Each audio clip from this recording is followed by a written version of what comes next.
How affects stimulant to other people?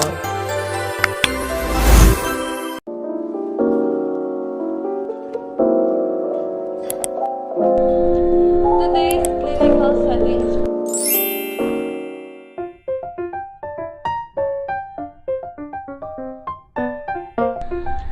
Today's clinical settings frequently witness cases of psychosis brought on by excessive stimulant usage.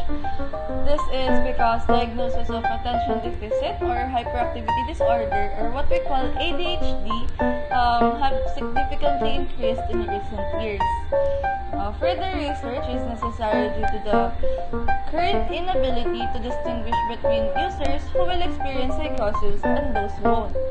A patient was brought into the emergency room of a nearby hospital suffering from a severe psychotic episode, and he had probably been abusing amphetamines excessively from the commencement of his symptoms. The patient gradually improved over the next 5 days following the proper use of antipsychotic medications and psychological therapy. It is crucial to have a thorough understanding of how to treat stimulant-induced psychosis when using stimulants unsupervised by a doctor.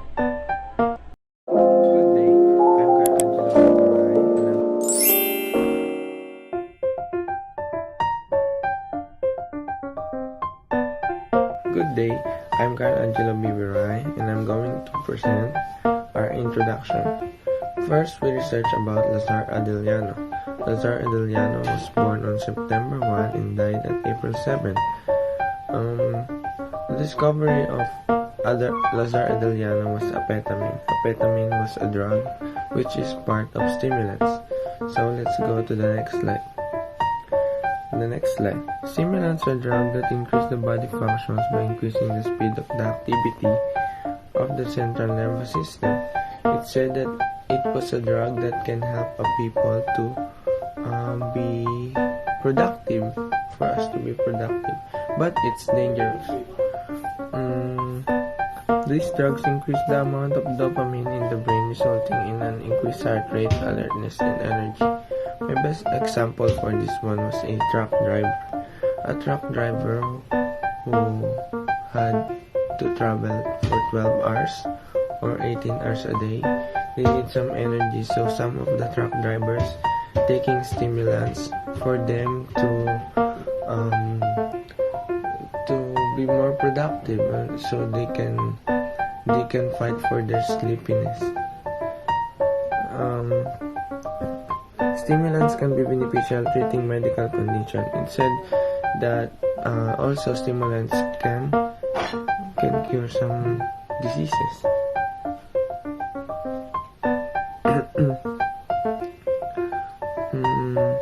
But at the same side, stimulants can be bad if we take it arrogantly, or we're being addicted because of the sensation that stimulants give to us. These include but are not limited to appetite suppression, sleep disturbances, increased blood pressure, agitation, and psychosis. It said that stimulants can lead you to increase of blood pressure, agitation, and psychosis. One of my example for stimulants, for the users of stimulants, was that depressed people, they taking stimulants for them to calm their mind or to help them. Yeah, that's all.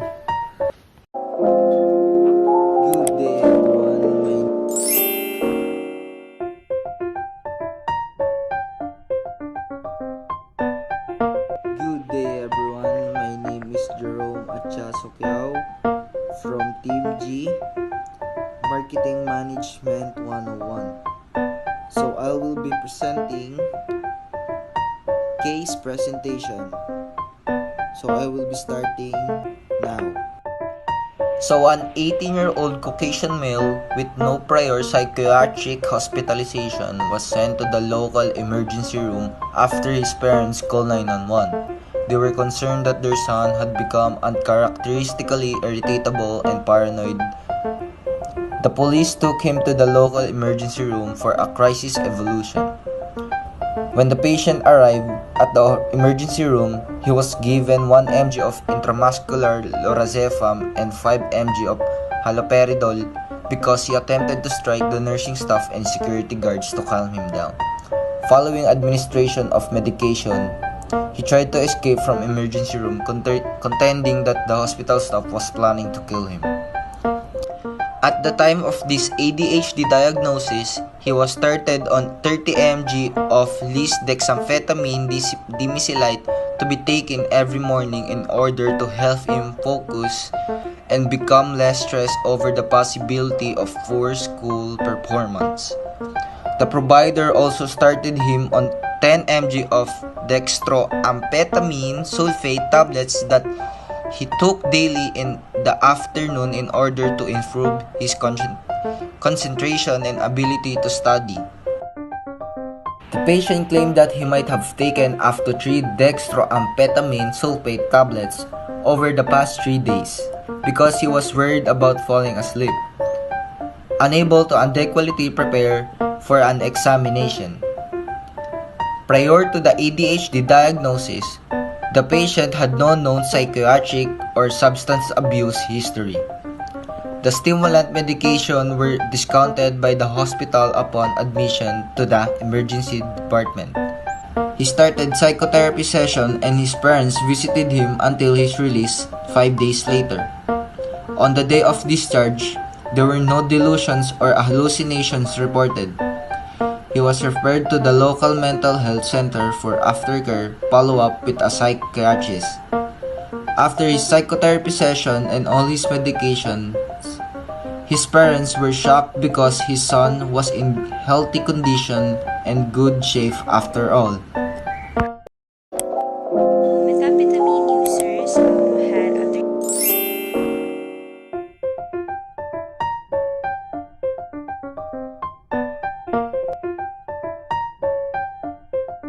Methamphetamine users had a 36.5%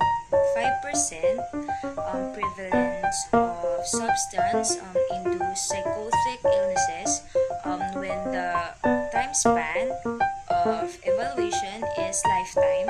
The prevalence is greater.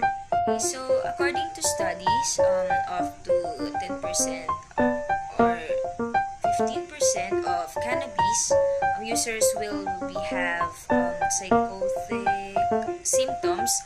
90% of cocaine addicts experience paranoid delusions, and 96 have hallucinations. Almost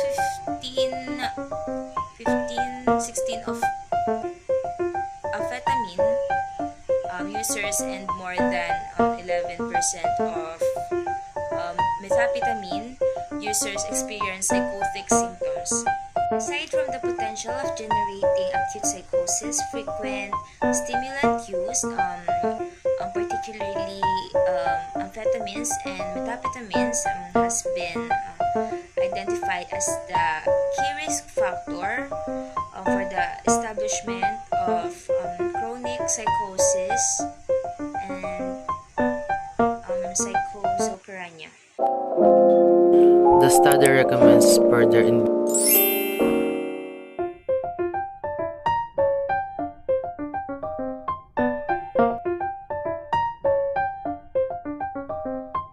The study recommends further investigation and documenting of first episode patients in order to ascertain whether psychosis recurs or whether symptoms progress into schizophrenia.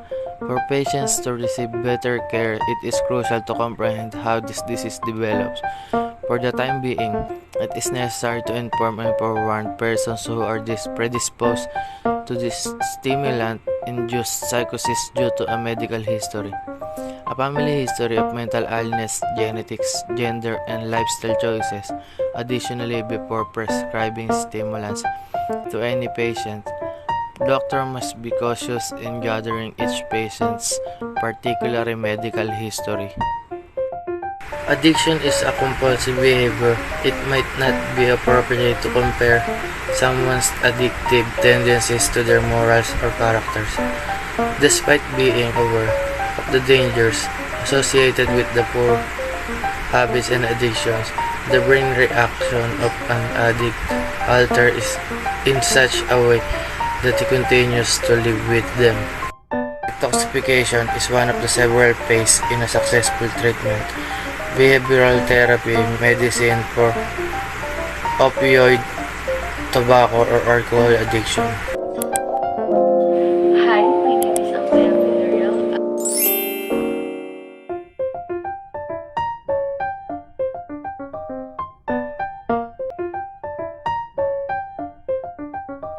Hi, my name is Althea Villarreal from MKG 101.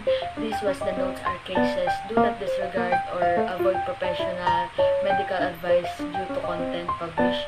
Take note that stimulants have different classes and function, and also include the success rate. Stimulant is an overarching term that covers many drugs, including those that increase activity of the central nervous system and the body. Drugs are that the pleasurable and invigorating, or drugs that have sympathomimetic effect. And there are also the classes. Stimulant may be divided into three categories based on chemical structure.